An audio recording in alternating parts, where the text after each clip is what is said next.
Acide alpha-aminé. Alors, qu'est-ce qu'on appelle un acide alpha-aminé? C'est une espèce chimique qui contient la fonction acide carboxylique et la fonction amine. Regardons ce qui se passe au niveau des réactions acido-basiques. Eh bien, nous pouvons avoir cet ion H+, qui est capté par le groupement NH2, qui est une région qui est riche en électrons, riche en charge négative. C'est ce qu'on appelle une réaction d'autoprotonation, parce que la molécule se protonne elle-même. Bon. Qu'est-ce qu'on obtient à ce moment-là? Eh bien, on obtient ce qu'on appelle un amphion.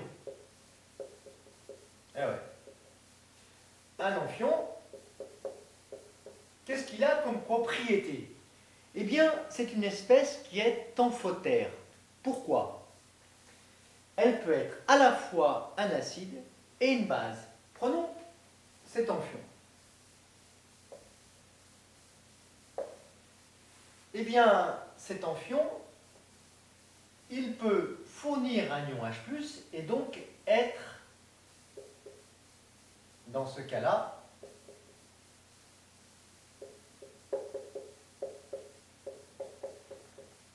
un acide. Autrement dit, ceci, c'est l'acide,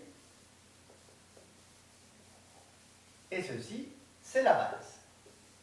L'amphion est donc un acide dans ce couple acide-base. Quelle autre possibilité avons-nous? Eh bien, 2 secondes. L'amphion peut être également une base. Voici ce composé qui va nous donner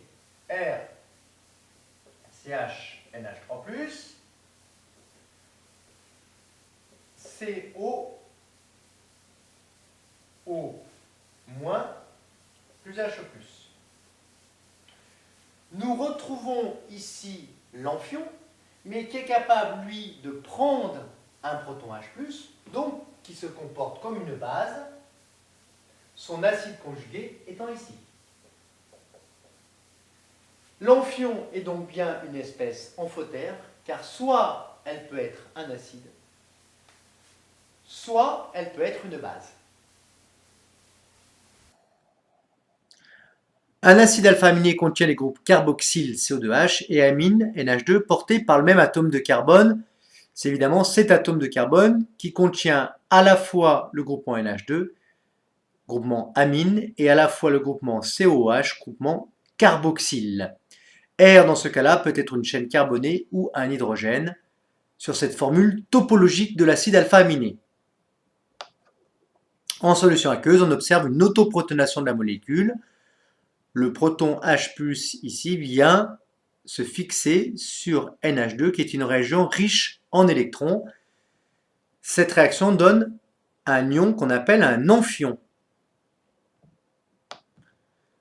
L'amphion est un ampholyte car il est à la fois une base et un acide dans les deux couples suivantes. Donc, un acide dans le couple amphion-anion.